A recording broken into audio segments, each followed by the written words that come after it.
Welcome to this deep dive. We're jumping into a whole stack of source material you shared with us. Yeah, and it's all focused on reading. Exactly, reading. But specifically, how that whole experience of reading feels like it's, well, shifting. Especially now, with the internet, social media, all that stuff. We've got quite a mix here. Articles, bits from online conversations, some really personal reflections too. And they're all kind of grappling with this question, is reading actually different now? And if it is, why? It's a really interesting question, actually. For sure. So our mission really is to unpack all these different conversations, look at the viewpoints and the sources, and try to figure out what's really at the heart of this feeling, this sense that reading just isn't quite the same. Okay, so let's start there. That core idea that just keeps coming up in the sources. Reading feels different now. Yeah. It used to be, for a lot of people anyway, this really private thing, right? Getting lost in a story, wrestling with ideas. Totally internal. Right, on your own terms.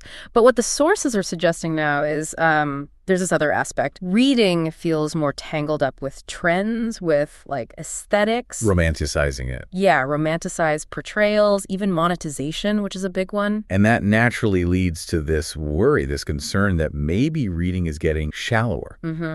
Maybe it's more about how it looks or how you, present yourself as a reader. Rather than just engaging with the book itself. Exactly. Some sources even float this idea that reading, traditional reading might be dying. Which is a pretty strong claim. It is. And the sources give some really concrete examples of how this stuff shows up, especially online. Right. They paint this picture of reading becoming an aesthetic. Basically, really focused on how it looks. Yeah, the visual presentation, you see pictures of people sitting in front of these perfectly arranged bookshelves. And the sources even mention people online asking, are those books even real? Or is it just a backdrop? Right. It's not just having books. It's the whole performance. Posting all the time on Instagram or Bookstagram. Showing off the pretty books? Yeah. Positioned just right. Often, with spines that haven't even been cracked, pristine. And then there's the content itself, always talking about the same, handful of really popular books. Or that example one source gave, the whole idea of unhauling books you literally just hauled. Just getting rid of books you only just got. Specifically to make more content about it, it really blurs that line, doesn't it, between the hobby and, the performance. Totally. And you see the pushback in the comments the sources point out. People constantly questioning if it's real. Comments like, oh, thank you for being authentic, or all these other people are just posing. Or even judging genres like, I don't believe you're a real reader if you only read that. Yeah, that kind of gatekeeping. And it even gets kind of meta, where content creators are talking about other creators and how authentic they are, debating who's really passionate versus who's just chasing click. Okay, so that dynamic, that feels very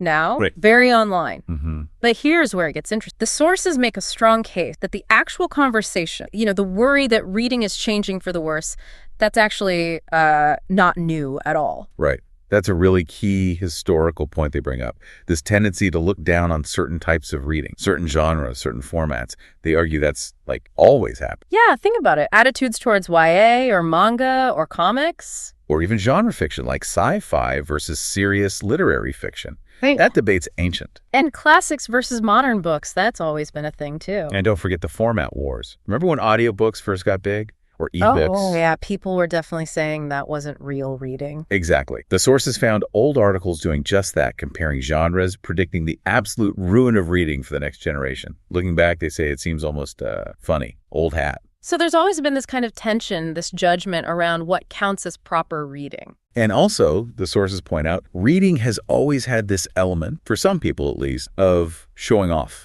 Performing intellectual status. Like comparing how many books you've read. Yeah, or even pretending you've read certain things to seem smart. They say that's always been a thing too. Okay, so if these basic tensions aren't new, what is different now? Why does it feel... And the sources point right at the internet. Right. So how does the internet change things? Amplification. That's the key word they use. These issues existed before, maybe in your book club or among friends. Smaller scale.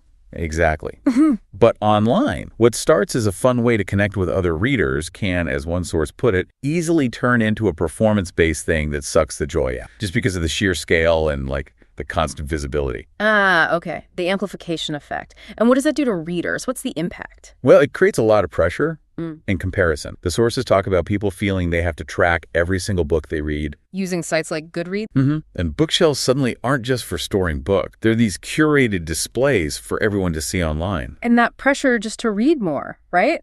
Setting those Goodreads goals, feeling like you have to read faster, hit some quota. Yeah, the comparison thing. The sources call it a plague, and it feels so intense online. It's like in other online space, fashion or beauty. Where you're comparing yourself to these polished, perfect images. Exactly. Readers are comparing their reading habits to people with totally different lives, different amounts of free time. It's tough. There was that specific example, too, about reading vlogs, people filming themselves reading. Right, and the question they raised was, are you really reading when there's a camera pointed at you? Right. Or are you kind of thinking about how you look? The source presenter even admitted, yeah, that happens to them sometimes. The camera pulls you out of it. Which is really honest. But they also offered another way to think about it. Okay. They drew a parallel to, like, old paintings of people reading. The point wasn't always to capture the exact second of reading. Ah, right. It was more about the feeling, the mood.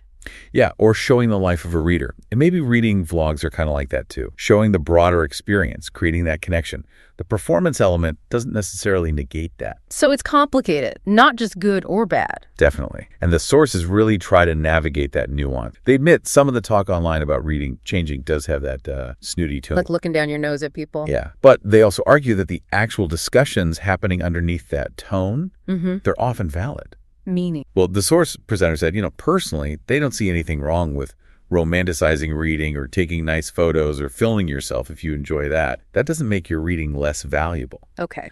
But they said, talking about the negative side effects like the pressure from Goodreads goals or feeling you have to keep up, that's important too, because people genuinely do feel that pressure. So the real issue isn't necessarily Book Talk itself or Goodreads. Right. Their main point seems to be it's more about, quote, the human nature of taking something that's social and turning it competitive and comparative, and how that can be so damaging. That basic human tendency. Yeah. It was there before. The internet just makes it huge and unavoidable. So, given all that, what do the sources suggest? If you actually want reading to be a social thing for you, how do you deal with all this? The main advice is basically find your space. If you want to connect with readers online, you need to find the platforms, the communities, maybe even the specific creators that, match your vibe. Don't feel like you have to fit into every single reading space online. Exactly. Maybe BookTalk's short videos aren't your thing. Maybe you prefer BookTube's longer discussions or Bookstagram's visuals. It's okay.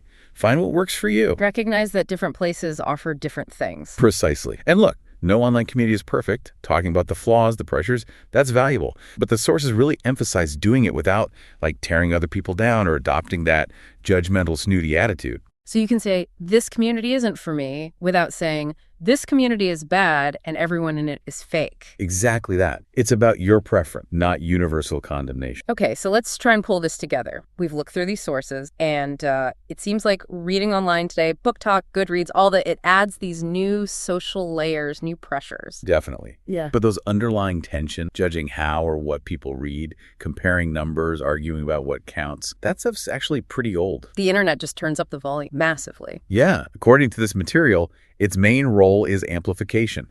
It takes those human tendencies, comparison, competition, and makes them way more intense, way more visible. And while there are valid criticisms about how that pressure feels, the sources seem to land on the idea that sharing your reading, romanticizing it, connecting over it online, that's not inherently bad. The problem is more fundamental. It's rooted in how we as humans sometimes turn social things into contests. Exactly. Which leads to a final thought, something from the sources for you, the listener, to maybe chew on.